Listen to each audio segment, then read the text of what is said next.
لان في بعض الاخبار في السوشيال ميديا يقول لك هل هذه البطوله معترفه من قبل الفيفا، طبعا اللي حصل عليها فريق الاهلي المصري لا معترفه من قبل الفيفا، واكيد اعتقد كانت فيها ميداليات واضحه، اعتقد شفناها طبعا في السوشيال ميديا، حتى الاخبار كانت موجوده عبر اعتقد الحساب الرسمي للفيفا. كابتن كرام، السؤال ده على فكره حتى في اللايف بيجي لي كتير، هل البطوله معترفه من الفيفا؟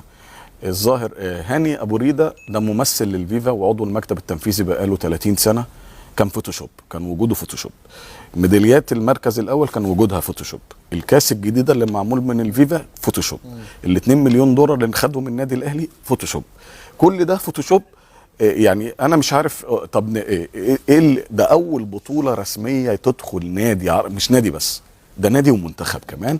البطوله رسميه معتمده من الفيفا، واللي شفناه من كام يوم ده ما كانش فوتوشوب يا جماعه.